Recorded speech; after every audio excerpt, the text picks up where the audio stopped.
everybody. As Mike said, I'm a health services researcher, and my research focuses on electronic communication in healthcare. Previously, I think in this forum, I presented about provider to patient communication. Today, I'll be talking about team communication among providers in healthcare. So I know that Regenstrief is very big on engagement in social media, expanding our presence. So here are just some suggestions of tweets that you can send during your presentation about how great the presentation is, just putting it out there. So we are talking about texting in healthcare today. And we're talking about texting because this is something that team communication in healthcare is becoming increasingly text-based. And that's partly just because of our societal trend that a lot of our communication is more and more text-based nowadays. But also this drive by hospitals, this pressure they're feeling to phase out pagers. And pagers in the popular press in the last 5 years or so, there have been quite a few articles like this about how pagers are vulnerable to hacking, leaking beepers, about antenna can pick up PHI from pagers at 5 hospitals, and this one about how pagers create a hacker's paradise, which sounds all kind of grim and scary. So as a part of the reaction to this and other trends, according to a survey of hospital leaders done last year, 90% of hospitals now have either adopted or have plans to adopt text-based messaging systems. So because of this and because of the transition happening in our local environment at IU Health Methodist, they were switching to a new platform called Diagnotes and because of my interest in electronic health communication, I thought that this was am I not speaking loudly enough? Okay, I'm sorry. The mic has to be very low because I'm very short. All right. Because of this transition happening in our local environment, I was interested to see if we could take advantage of this opportunity of the transition to look at the effect of this transition on team communication. So I'll be presenting some of our pilot results. This pilot really is a cross-center team effort, and not just cross-center, but cross-institution, that we got support from IU Health. We collaborated with physicians there, with their nurse leaders there, with their medical informatics officer. We also got Diagnotes, the vendor that for the texting platform that Methodist adopted, was very generous in sharing their data and their experience and expertise within Regenstrief. This work was supported by the Cross-Center Pilot Funds, and we had investigators from Health Services Research, where I'm based, as well as CBMI, and also a big team of our support staff to help with the data collection. But mostly, this pilot really wouldn't have happened if Mike Weiner, who's my mentor, did not consistently run late for his meetings. Because so one of the co-investigators on this project, Ariba Kara, we are both mentored by Dr. Weiner. And it was sitting, we both used to meet with him on Wednesday mornings, and it was in sitting outside his office waiting for the other person to wrap up meetings. Sometimes Ariba would be waiting for me, sometimes I'd be waiting for Ariba, that after weeks and really months of doing this, that we're like, maybe we have some things in common to talk about. And it was in the first meeting that we had together that we came up with the idea for this pilot. So thank you, Dr. Weiner. And inefficient clocks. Okay, so the goal of this pilot project is to, like I've said, to assess the effect of this text messaging platform implementation on team communication. And we focus especially on nurse to physician, nurse to advanced practice provider communication. We really wanted to look at the effect on team communication because miscommunication is the leading cause of medical errors. So we wanted to really come in and be aware that is the implementation leading to more miscommunication? How do people feel about the process? So And when we're talking about team communication, other than pagers that were being replaced, there are a lot of different channels that communication can happen in. It can happen face-to-face. It could happen by phone. It could happen by paging, which is also a hybrid of pagers, and telephones are also sometimes involved. It can happen through text paging, which before DiagNotes came in, it was a desktop platform called SmartWeb.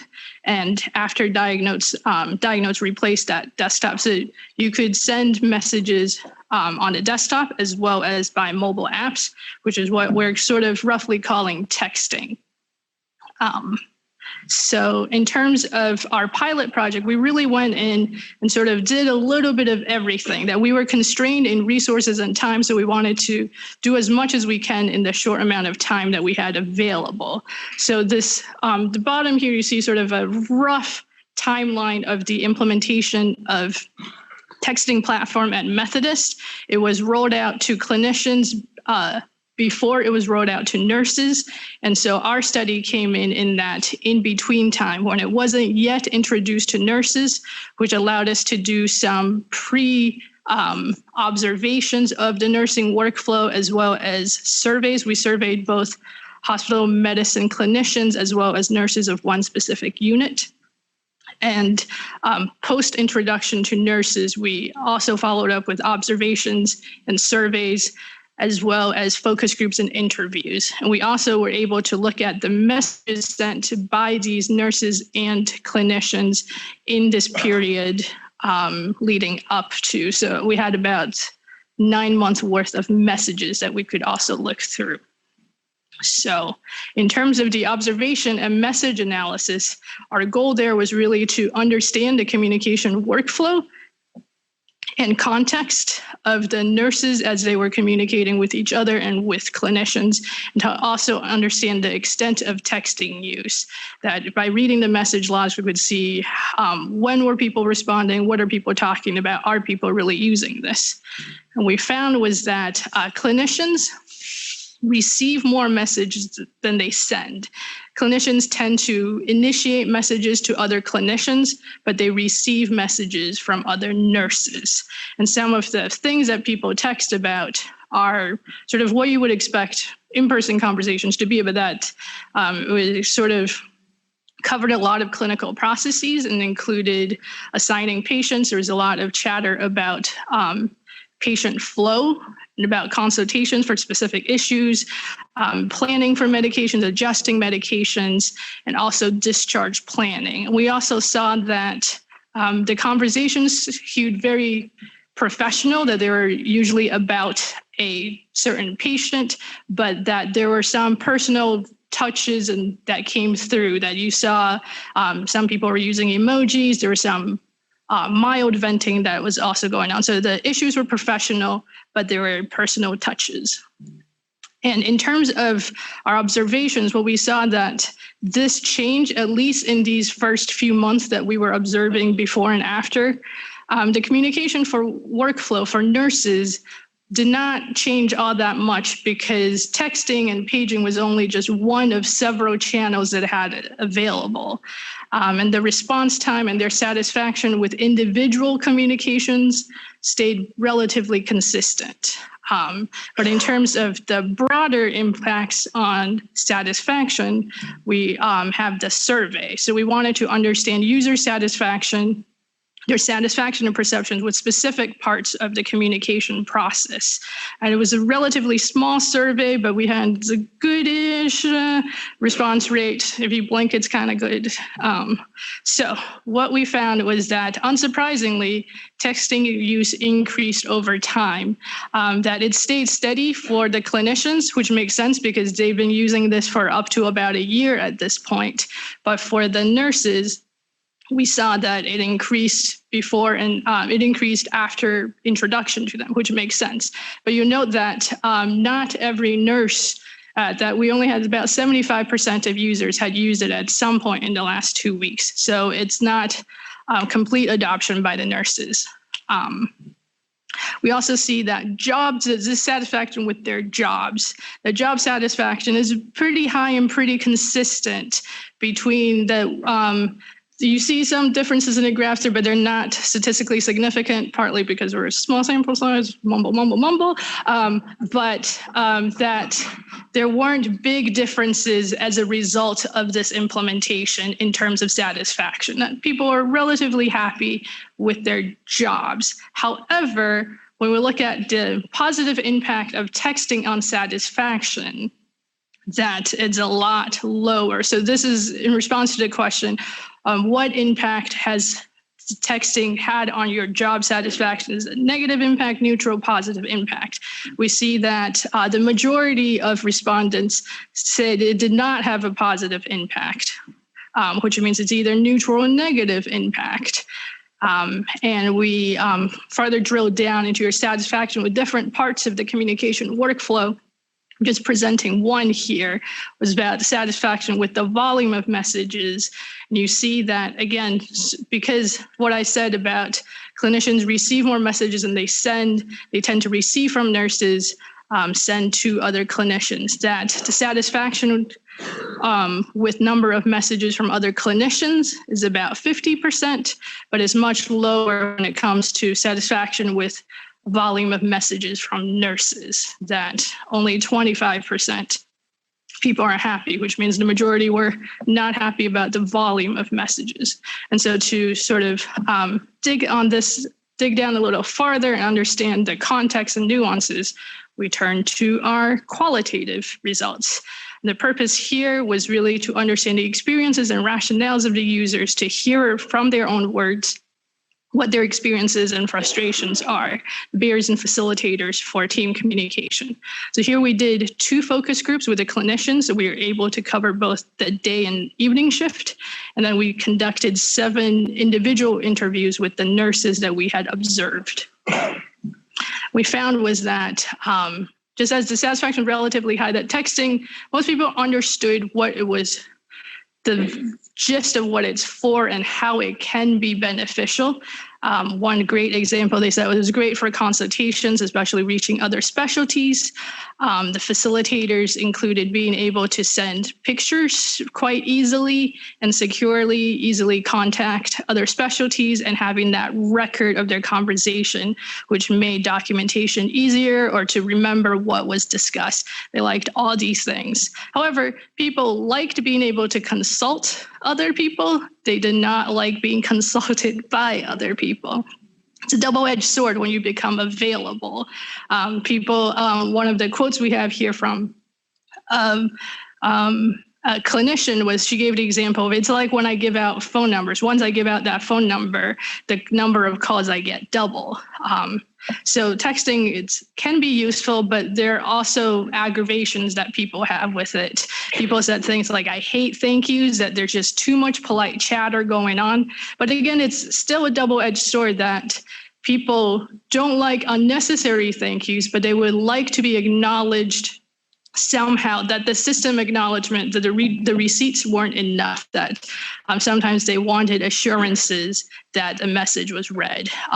Some people, one person sort of unprompted was like, why are there emojis? They have no place in clinical conversations. Whereas other people feel that like a thumbs up can be a quite efficient way of conveying certain things, and it also helps build rapport. At the end of one of our focus group sessions, somebody came up to me and showed that I have 76 notifications waiting for me. So there's a lot of frustrations with the volume of messages that were happening, and also the ability or inability to really triage the notifications and get a handle on what was urgent, what was not. And in terms of, and so these really raise questions, and the questions that the pilot doesn't completely answer, but we can think about for future. What are the implications then of these aggravations when it comes to quality of care? What does it mean for teamwork, for miscommunication? Are there delays or missed messages? What can we be thinking about? So in terms of, and The aggravations, I think, were really based on uneven experiences, especially between senders and recipients. And we can break that down into a few different categories of how experiences are uneven. And this comes down to uneven perceptions and expectations, uneven knowledge, and also uneven use patterns. For perceptions and expectations, we found that both nurses and clinicians liked having in-person conversations. They felt that that was the most efficient way of both building relationship and conveying information, but that's not always practical. It's not always possible. And in the absence of in-person communications, this is where we saw a lot of disagreement and these preferences in terms of what to do when you can't talk in person. It really depended a lot on individual style and preference. And nurses talk about that, like, for this doctor, I know to do this method. For this doctor, I know that calling is preferred.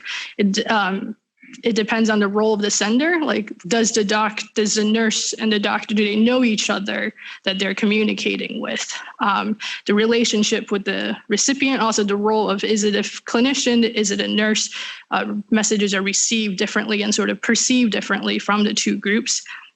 And also by recipient timeline, what I really mean is that where is a recipient in their flow, in their time of their workday? Are they just coming onto a shift? Are they even working? Are they scheduled to be receiving messages? Are they busy with something else right now? And does the sender know that? All of these things, there are a lot of factors that to consider that help shape a person's perception. And because of these different perceptions, here's some examples of areas that are pretty big that people disagree about. And one is even just, what is texting replacing? We found that in our focus groups and interviews, that people agreed that they knew that this platform, Texting Diagnotes, is supposed to replace pagers, but the extent and whether and if it's appropriate for replacing phone calls, unsecure texting, or in-person conversations, everybody had a different perception. And we saw that it's not just that nurses and clinicians disagree, but among clinicians and among nurses, there are also disagreements. When is texting appropriate? Is it appropriate when something is kind of serious to text, give me a call, or should you go directly to a call? When do you make that judgment call? What information is necessary to be conveyed in a text? A lot of clinicians complained that nurses weren't providing the right information, or that it required a lot of back and forth. When and how should notification, should FYIs be relayed? There are a lot of disagreements in all these things. And again, I think some of these things can be answered by more structured guidance, but not all of these issues. I think some of these really have to do with shared understanding and expectations of roles and teamwork. And these are things that, again, you could have some disagreement, but when the sender and the recipient are on different pages, that leads to a lot of frustrations. So in terms of uneven knowledge, there's uneven knowledge about how to use a texting platform, even among the clinicians who at this point have been using for about a year, that during our focus groups, people constantly were pausing to teach each other different features of the platform they didn't know about. Everyone knew how to cobble together a message and send it, but there are different features that people weren't aware of. One of the nurses said, I have no idea how to do this. We've gotten no in-service on it. And whether that's actually true or perceived is a different issue, but she felt like she did not know how to use this. And so when the knowledge is uneven, the full benefits and potentials of the platform is also unevenly felt. One of the nurses didn't even know if their cell phone was HIPAA compliant, if there was something that she should be using. She had a lot of concerns that I don't want to go against HIPAA. I don't know if I can be using this. And so that leads to different use patterns. So one of the functions I talked about that the clinicians really liked and felt was really helpful was the ability to send pictures. But that was something that a couple of nurses in our interview said, I think this would be a good function. I see that little camera icon there, but I don't know if this is something that I'm allowed to do. I don't know if this is HIPAA secure. So again, the uneven knowledge bleeds into uneven use patterns. And also, because the rollout was staggered at Methodist, adoption is also different between different groups, different specialties, different services. Neurology got a lot of complaints, but pharmacy were good users of text. So because, and the sender wasn't always clear whether the person that they're sending the message to was using this texting service and the extent that they were using it. So again, it leads to frustrations and breakdowns. And it's also difficult. This is something a lot of the clinicians were complaining about. It was difficult to know when someone is on or off. So they were receiving messages when they were not working, and that led to worries about missed messages and delayed care. Okay, so in conclusion, as you can, I hope, got the sense that texting changed team communication. Despite the changes, job satisfaction remained high. However, the uneven experiences has led to dissatisfaction with the communication process, and shared understanding of the platform, of the process of team communication, I think is really crucial for successful communication. In terms of learning opportunities, so this, again, like I said, it's a small pilot study. It's very site specific. We only focus on one clinician specialty and one unit.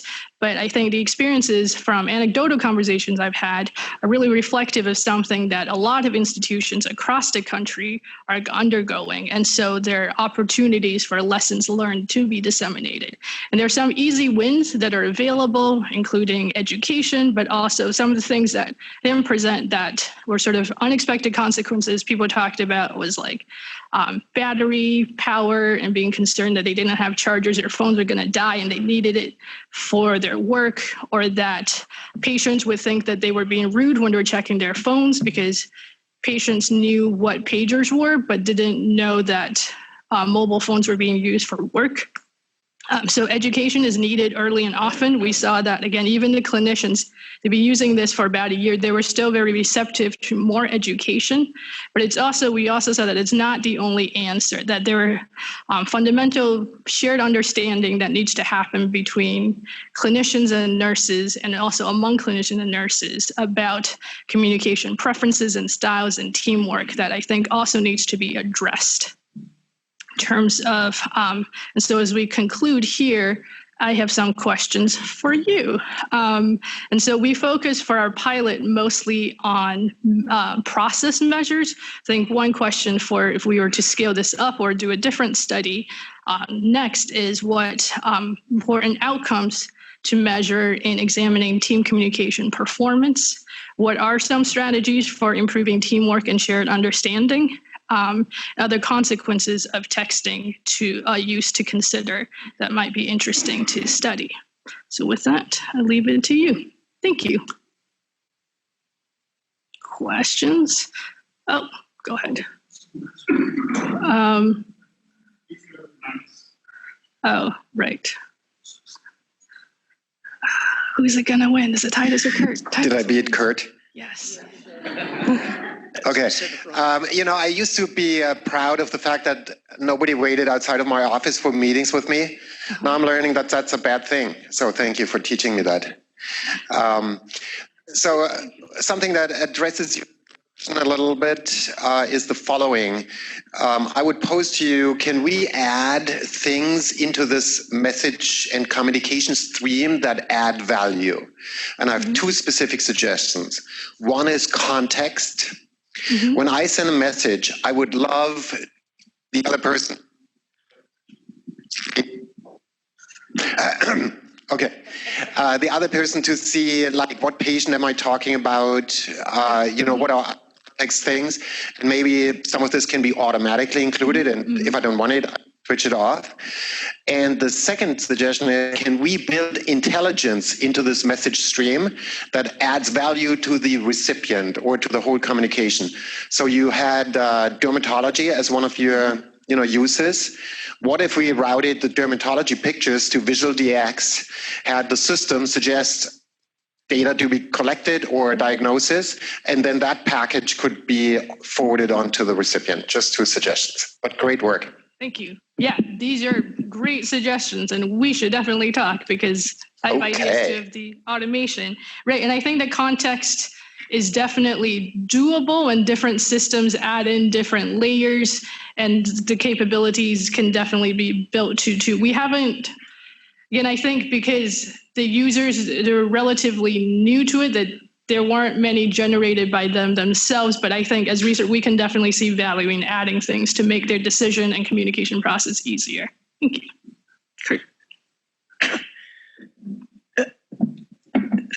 Thank you for studying in this area and for piloting it. So as we start rolling these things out, because this is going to be rolled out and is being rolled out nationally, I think we should be solving the problems rather than finding them out and then solving them, because as what's happened with electronic health records. And so the 3 caveats is, one, I think there's going to be less replacement by texting than addition to workload.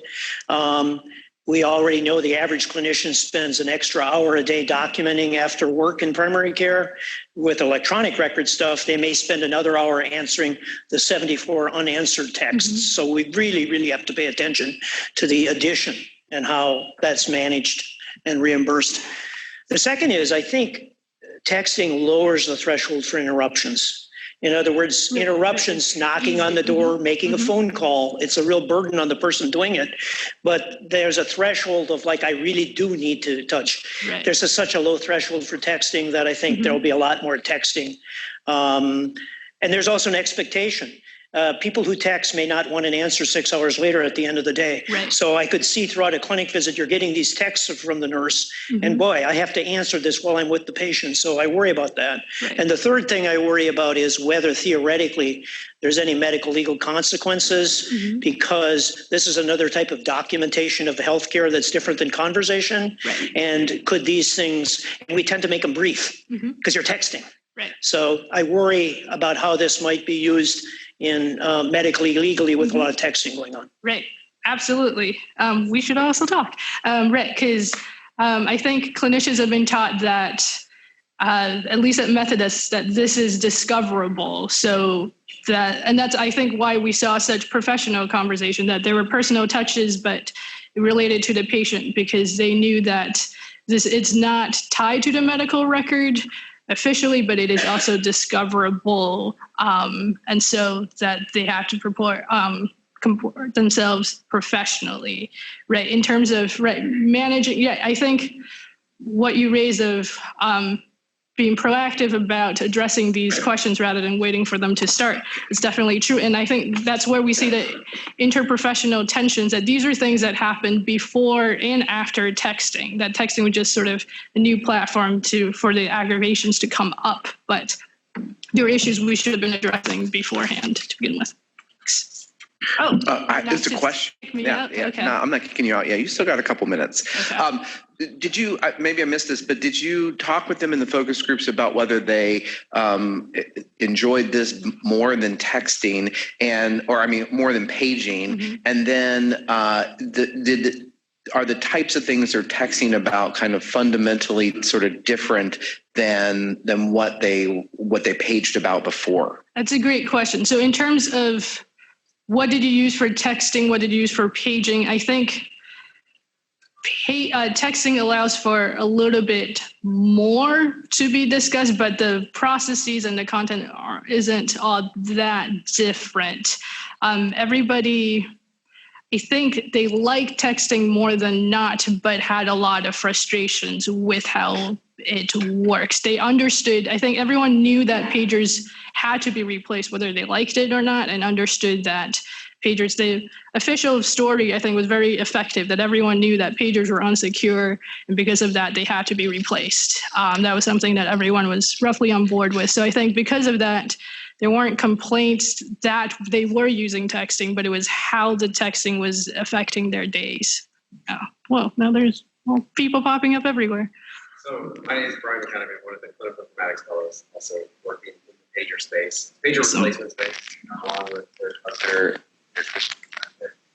So I think one of the things that I've seen with this, and it goes to your second point, and it is, so what Diagnose and Secure Check has done is highlighted previous issues. And so sometimes it goes from people knowing what the info in the page was, and then it kind of gets exacerbated. And because this is new, everybody has to. Right. But what I'm seeing is that we have on kind of two sides, we're all trying to communicate about the patient. And we kind of have different views. It is that idea of what is urgent and not urgent. And that can be different. The surgeon can be different for the primary care doctor, it can be different for the bedside nurse. So I think one of the things that I've been thinking about and working on this and thinking about the etiquette is that strategy for teamwork.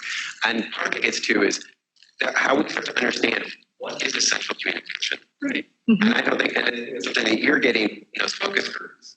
And some of that comes down to, well, I know this doctor wants to communicate it this way. Well, the trouble with that is that you have 300 and 400 nurses starting and leaving IU help here. How do you get that risk adjusted? So we need to have some kind of standardization. And to that end, then doctors also need to realize you can't necessarily have your perfectly little way of communicating style. There needs to be some kind of shared way of doing it. So that's something that I want to look at is that perceived urgency. Right. I think that's now the problem too is to, it was pager, sometimes it was almost, that was already thought of as this is an urgent communication. Now with Diagnose, Secure Chat, thousands of messages going, and then there's no way of saying, okay, this is something that needs to be addressed, but it's low priority. Right. This is high priority. And then the other thing that we've seen is, people kind of hide behind the technology. And we need to start making, we need to bring up that, sometimes it's a phone call. Right. We need to kind of be able to bring that out. How do we bring that back into the space? And this is not even a texting thing. We need to have a phone call. Right. Right. So I think those are my, when I think about this, the big part is that second bullet point you have is a strategy for improving teamwork. It's trying to work on these, understand what's critical, not critical, what should we call, what do we do next. Exactly. Right. Now we're cutting into Brian's time, so we can talk after. I work here, so.